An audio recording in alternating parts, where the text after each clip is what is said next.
नमस्कार। धोळका education society संचालित श्री शिवशाह स्त्री अध्यापन मंदिर DLED प्रथम वर्ष कोर्स 3 અભ્યાસક્રમ અને વર્ગ વ્યવહાર। આજના આ તાસમાં આપણે એકમ 3 અધ્યયન અને વર્ગખંડ આંતરક્રિયા અંતર્ગત એક મહત્વના મુદ્દાની સમજ કેળવીશું। આજના આ વિડીયોના તાસમાં આપણે અધ્યયનના સાધન તરીકે પુસ્તકાલય વિશેની સમજ કેળવવાના છીએ। તાલીમાર્થી બહેનો, આમ તો આપણે પુસ્તકાલયના કોન્સેપ્ટથી સારી રીતે અવગત છીએ કે પુસ્તકાલય એટલે શું, જેનો શું ઉપયોગ છે, તેની વિશેની આપણે સામાન્ય સમજ આપણામાં છે।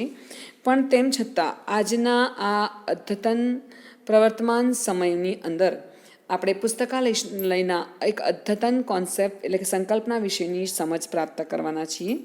સર્વપ્રથમ પુસ્તકાલયના સામાન્ય સમજ આપણે કેળવીએ।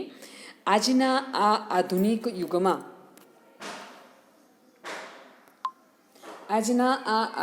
ટેકનોલોજીના યુગમાં જ્યારે જ્ઞાનની ક્ષિતિજો વિસ્તરતી જાય છે, ત્યારે અધ્યયનના કેન્દ્ર તરીકે પુસ્તકો એ સમસ્યાઓનું સમાધાન અને ચિંતન માટેનું એક યોગ્ય સાધન છે, જેનાથી અધ્યયનની માહિતી અદ્યતન બને છે। તાલીમાર્થી બહેનો, કોઈકે સાચું જ કહ્યું છે કે પુસ્તકો એ આપણા સાચા મિત્રો છે, જે આપણને આત્મજ્ઞાન પૂરું પાડે છે। આપણે કહી શકીએ કે ફુરસદના સમયના શ્રેષ્ઠ સદુપયોગ સાથે અનૌપચારિક શિક્ષણ માટે એક રીતે વિશાળ અવકાશ પૂરો પાડે છે। તાલીમાર્થી બહેનો, વિદ્યાર્થી એ વર્ગખંડની અંદર ઔપચારિક રીતે શિક્ષણ મેળવતો હોય છે, પણ તે સિવાય વર્ગખંડની બહાર પણ જો તે શિક્ષણ મેળવવા માંગતો હોય કે જ્ઞાન પ્રાપ્ત કરવા માંગતો હોય તો પુસ્તકાલય એક શ્રેષ્ઠ સાધનરૂપ બની રહે છે। પુસ્તકાલયમાં શાળા શિક્ષણને લગતી વાંચન સામગ્રી વસાવવામાં આવે છે, જે વિદ્યાર્થીઓને તેમના અભ્યાસના સંદર્ભમાં મદદરૂપ બને છે। વિદ્યાર્થીઓને એમની આવશ્યકતા અનુસાર પુસ્તકાલય પુસ્તકો, સામયિક, નકશા, ચિત્ર, ચલચિત્ર, દસ્તાવેજી રેકોર્ડ્સ વગેરે પૂરા પાડે છે। વિદ્યાર્થીઓ પુસ્તકાલય દ્વારા મુક્ત રીતે કોઈપણ જાતના દબાણ વગર ઉત્તમ શિક્ષણ મેળવી શકે છે।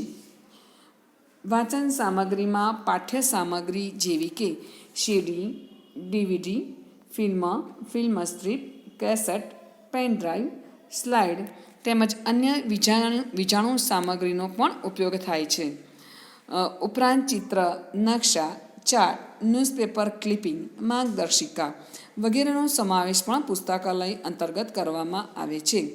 અધ્યયનના સાધન તરીકે વિદ્યાર્થીઓ તેનો ઉપયોગ કરતા થાય તે માટે તેમને પ્રોત્સાહિત કરીને માર્ગદર્શન આપવું જોઈએ। તાલીમાર્થી બહેનો, પુસ્તકાલયનો ઉપયોગ આપણે શાળા શિક્ષણ દરમિયાન કઈ રીતે કરતા હોઈએ છીએ, તો એક તો પુસ્તકાલયની મુલાકાત બાળકોને, જો તમારે પુસ્તકાલય મેક્સિમમ બાળક ઉપયોગ કરે તે માટે બાળકોને પુસ્તકાલયની મુલાકાત કરવા હોય તો શાળાના ટાઈમ ટેબલની અંદર તેને એક વીક દરમિયાન તેને 1 તાસ એવો ફાળવવો જોઈએ, જેથી કરીને તે પુસ્તકાલયની મદદથી પુસ્તકાલયનો ઉપયોગ કરી શકે।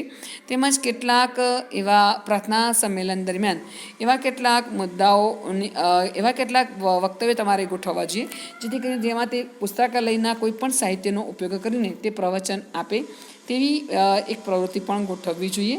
તે સિવાય નાના ધોરણની અંદર બાળકોને જ્યારે પુસ્તકાલયનો ઉપયોગ કરતાં તમારે એને શીખવવા હોય કે તેને પ્રેરવા હોય તો તમે ફરતું પુસ્તકાલય એટલે કે બાળકોને એક સાથે, દાખલા તરીકે વર્ગખંડની અંદર બાળકોની 50 સંખ્યા હોય તેવા 50 પુસ્તકો તમારે લેવાના છે અને પ્રત્યેકને બાળકને રોલ નંબર વાઇઝ એ પુસ્તકો આપવાના છે। ત્યારબાદ વારાફરતી તે પુસ્તકો, બાળકે 50 પુસ્તકો જે તમે એક વર્ગખંડની અંદર ફાળવ્યા હોય તે બધા જ પુસ્તકો બદલતા રહીને દરેક બાળક એ 50 પુસ્તક વાંચે તે રીતે તેને એ પુસ્તકો અને વાંચતા કરીને તમારે શીખવાનું છે। તો આને કહેવાય એક પ્રકારનું ફરતું પુસ્તકાલય। આ પ્રકારે શિક્ષકે અને શાળાએ એવા પ્રયત્ન કરવા જોઈએ કે બાળક મેક્સિમમ પુસ્તકાલયના ઉપયોગથી શિક્ષણ કાર્ય કરે અને તેના જ્ઞાનમાં વૃદ્ધિ કરી શકે। તાલીમાર્થી બહેનો, આ હતી આપણી પુસ્તકાલય વિશેની સામાન્ય સમજ। પણ તે સિવાય પ્રવર્તમાન સમયમાં બીજો એક કોન્સેપ્ટ એ ઉભરીને બહાર આવ્યો છે અને તે છે e book library. E book library એટલે શું, તો આપણે એનો સામાન્ય અર્થ જોઈશું કે ઇલેક્ટ્રોનિક લાઇબ્રેરી। આ ઇલેક્ટ્રોનિક લાઇબ્રેરી એટલે શું?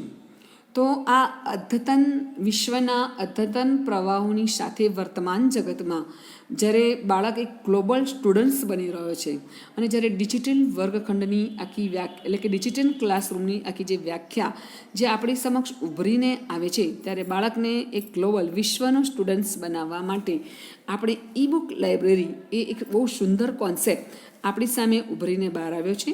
તો ઈ બુક લાઇબ્રેરી એટલે શું? તો ઇલેક્ટ્રોનિક બુક લાઇબ્રેરી. બાળકોનો વાંચન પ્રત્યે ઉત્સાહ વધે તે માટે ઈ બુક લાઇબ્રેરીનો પ્રયોગ પ્રાથમિક શાળાઓમાં અમલમાં આવી રહ્યો છે. આ પ્રયોગથી મોંઘા અને અપ્રાપ્ય પુસ્તકો ખરીદી ન શકનાર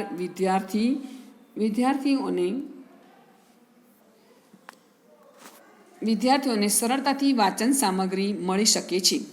પુસ્તકો ફાટવાનો કે પલળી જવાનો ભય રહેતો નથી. પુસ્તક ખરીદવા માટે નાણાં ખર્ચવા પડતા નથી. તાલીમાર્થી એક બહેનો ફરી એકવાર સમજ આપણે પ્રાપ્ત કરીશું કે ઈ બુક લાઇબ્રેરી એટલે શું છે. તો ઇલેક્ટ્રોનિક બુક લાઇબ્રેરી એટલે કે તમે કોમ્પ્યુટરને ઇન્ટરનેટના માધ્યમથી જોડીને તમે વિશ્વના કોઈ પણ પુસ્તક જે મોંઘું હોય કે અપ્રાપ્ય હોય કે એની છેલ્લામાં છેલ્લી એવી માહિતી કે જે તમે નેટના માધ્યમથી પ્રાપ્ત કરી શકો છો અને આ રીતે જ્ઞાન મેળવી શકો છો. તાલીમાર્થી બહેનો, આ પ્રકારની લાઇબ્રેરી એ પ્રાથમિક શાળાથી માંડીને ઉચ્ચ શિક્ષણ સુધીના પુસ્તકોથી સભર હોય છે. તો આમ ઈ બુક લાઇબ્રેરી એટલે શું? તો ટેકનોલોજીના યુગમાં કોમ્પ્યુટરની મદદથી વિશ્વના કોઈપણ દેશની છેલ્લામાં છેલ્લી શોધ અને માહિતી ઈ બુક લાઇબ્રેરી દ્વારા એ પ્રાથમિક શાળાના બાળકો મેળવી શકે છે. ઈ બુક લાઇબ્રેરીમાં બાળચિત્રો સાથેની વાર્તાઓ, પ્રવાસ કથા, ક્વિઝ, વિજ્ઞાનના અનેક પ્રયોગ, ધોરણ 1 થી 8ના પાઠ્યપુસ્તકો, જનરલ નોલેજ જેવા વિભાગો પ્રમાણે પુસ્તકો અને સંદર્ભ સાહિત્ય વસાવીને ઈ બુક લાઇબ્રેરીને સમૃદ્ધ કરી શકાય છે. વિદ્યાર્થી મિત્રો, ટેકનોલોજીના માધ્યમથી નેટના માધ્યમથી તમે કોમ્પ્યુટરની અંદર કોઈ પણ પ્રકારના પુસ્તકો તમે જોઈ શકો છો. તો આવા પુસ્તકો મોંઘા હોય તો પણ આપણે ઈ બુક લાઇબ્રેરીની મદદથી તેને સરળતાથી ઓછા કિંમતમાં સરળતાથી પ્રાપ્ત કરીને તેવા પુસ્તકોનું વાંચન આપણે કરી શકીએ છીએ. આ પ્રકારની લાઇબ્રેરી એ નાના બાળકોથી માંડીને મોટી વય ઉંમરના બધા જ અને વિવિધ શિક્ષણ અવસ્થાઓ વિભાગો પ્રમાણેના પુસ્તકો તેમાં પ્રાપ્ત થઈ રહે છે. અધ્યયનના સાધન તરીકે પુસ્તકાલયની ચાવીરૂપ ભૂમિકા છે. વિદ્યાર્થીની અધ્યયન પ્રક્રિયામાં સંદર્ભ ગ્રંથો ઉપલબ્ધ બને છે. વિવિધ પ્રકારના પ્રોજેક્ટ કાર્ય તથા બિનપરંપરાગત પદ્ધતિઓના અસરકારક અમલીકરણ માટે પુસ્તકાલય એ ખૂબ ઉપયોગી બને છે.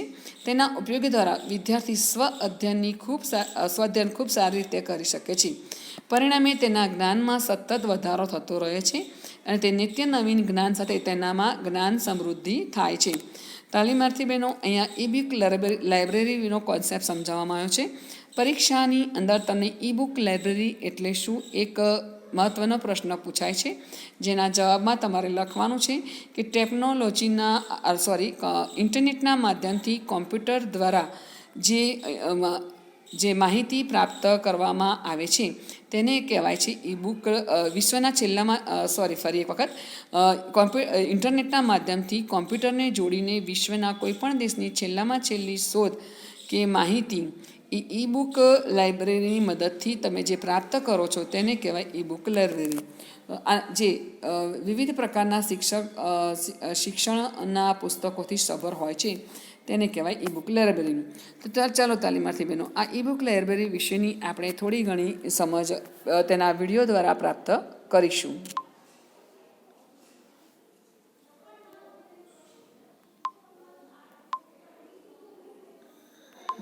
नमस्ते। आज हम BA second year 8th paper से ई लाइब्रेरी क्या है, इसके गुण और दोष को देखेंगे। अगर आपने मेरे चैनल को सब्सक्राइब नहीं किया, सब्सक्राइब करें। सब्सक्राइब करने से मेरे से जुड़ जाते हैं। तो देखते हैं ई लाइब्रेरी को। सबसे पहले इसको देखेंगे, ई लाइब्रेरी क्या है, उसका परिचय को। ई लाइब्रेरी अर्थात इलेक्ट्रॉनिक लाइब्रेरी, इसके नाम से ही स्पष्ट होता है कि एक ऐसी लाइब्रेरी जिसमें इलेक्ट्रॉनिक माध्यम एवं स्रोतों के द्वारा अधिगम प्रदान किया जाता है।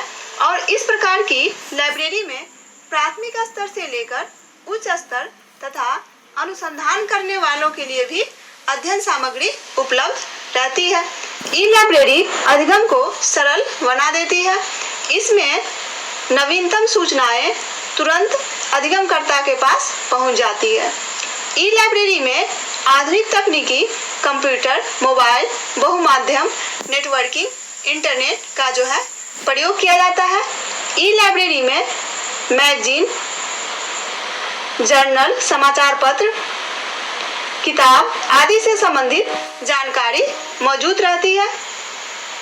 इससे अधिगमकर्ता के समय की बचत होती है। ई लाइब्रेरी में कोई भी शीर्षक डालकर अधिगमकर्ता ई लाइब्रेरी के माध्यम से संबंधित अनेकों किताबों की जानकारी ले सकते हैं। अनुसंधानकर्ता ई लाइब्रेरी से जो है मैगजीन, समाचार पत्र, किताब, नक्शा, चित्र, टीवी, रेडियो, ऑडियो, वीडियो एवं वेब के द्वारा संबंधित सूचनाओं को प्राप्त करते हैं। ई लाइब्रेरी के अनुसार एक ऐसी प्रणाली जिसमें पत्रिकाएं, डाटाबेस, कैटलॉग, पाठ्यक्रम से संबंधित संसाधन होते हैं। ई लाइब्रेरी के अब हम गुण को देखेंगे। गुण के अंतर्गत रोचक अधिगम, सुविधाजनक, नवीकरणीय, समान अवसर, समय की बचत। रोचक अधिगम। ई लाइब्रेरी में CD, DVD, internet, mobile, computer आदि आधुनिकतम तकनीक जो है का प्रयोग होता है इससे यह रोचक हो जाता है और अधिगम जो है अच्छी प्रकार से किया जाता है। सुविधाजनक। इलेक्ट्रॉनिक प्रकाशन सरल व सुविधाजनक होता है। ई लाइब्रेरी के द्वारा छात्र अपने समय और स्थान व गति के अनुसार अधिगम प्राप्त कर सकते हैं। नवीकरणीय। ई लाइब्रेरी से नवीनतम सूचनाएं तुरंत अधिगमकर्ता के पास पहुंच जाती है। यह पठन सामग्री के नवीकरण में सहायक होती है। समान अवसर। स्थान, संस्कृति तथा अधिगम शैली में भिन्नता का अभाव होने पर भी अधिगमकर्ताओं को अधिगम एवं प्रशिक्षण के समान अवसर मिलते हैं। उनकी व्यक्तिगत विभिन्नताओं एवं आवश्यकताओं के अनुरूप अनुभव प्राप्त करने के लिए वेबसाइट पर सामग्री उपलब्ध रहती है। ऑनलाइन संप्रेषण से यह संपादित होती है। समय की बचत। ई लाइब्रेरी के माध्यम से जो है मैगजीन, समाचार पत्र, किताब, नवीनतम सूचनाएं आदि सामग्री मौजूद रहती है जिसे मिनटों में बिना समय गंवाए खोज कर सकते हैं। इस प्रकार समय के साथ साथ श्रम की भी बचत होती है। अब इसके दोष को देखेंगे। दोष के अंतर्गत प्रोत्साहन का अभाव, तकनीकी निपुणता, दक्ष प्रशिक्षक का होना छोटे छात्रों के लिए घातक। तो प्रोत्साहन का अभाव। ई लाइब्रेरी एक इलेक्ट्रॉनिक माध्यम है। इसके प्रयोग करते समय किसी बात से अगर अधिगमकर्ता हतोत्साहित होता है तो इससे प्रोत्साहन नहीं मिल सकता। तकनीकी निपुणता। ई लाइब्रेरी में आधुनिकतम तकनीकी मोबाइल, लैपटॉप, कंप्यूटर का प्रयोग किया जाता है। इस तकनीकी में निपुण हुए बिना इसे चलाना आसान नहीं है। अतः तकनीकी जानकारी होने पर ही ई लाइब्रेरी का पूरा लाभ उठाया जा सकता है। दक्ष प्रशिक्षक का होना। ई लाइब्रेरी का प्रयोग करने के लिए दक्ष प्रशिक्षकों की आवश्यकता होती है जो हर समय सभी जगहों पर नहीं मिलते। छोटे छात्रों के लिए घातक। ई लाइब्रेरी इंटरनेट के माध्यम से जुड़ा होता है। छोटे छात्र जो अपनी जिम्मेदारियों को नहीं समझते उनके लिए यह घातक हो सकता है। तो यह था ई लाइब्रेरी, उसका परिचय। ई लाइब्रेरी क्या है, गुण और ई लाइब्रेरी के दोष। धन्यवाद। आप मेरे चैनल को सब्सक्राइब करें, शेयर करें, लाइक करें। તાલીમાર્થી બહેનો, આમ આપણે ઈ બુક લાઇબ્રેરી વિશેની વિશેષ સમજ કેળવી. ચાલો ફરીથી એક વખત આપણે આજના આ તાસમાં કઈ સમજ પ્રાપ્ત કરી તે વિશેની માહિતી મેળવીએ. અધ્યયનના સાધન તરીકે પુસ્તકાલય એટલે શું અને ઈ બુક લાઇબ્રેરી એટલે શું તેના વિશેની સમજ પ્રાપ્ત કરી. તો ફરી મળીશું મહત્ત્વના એક મુદ્દાની ચર્ચા અને સમજ સાથે. ત્યાં સુધી નમસ્કાર.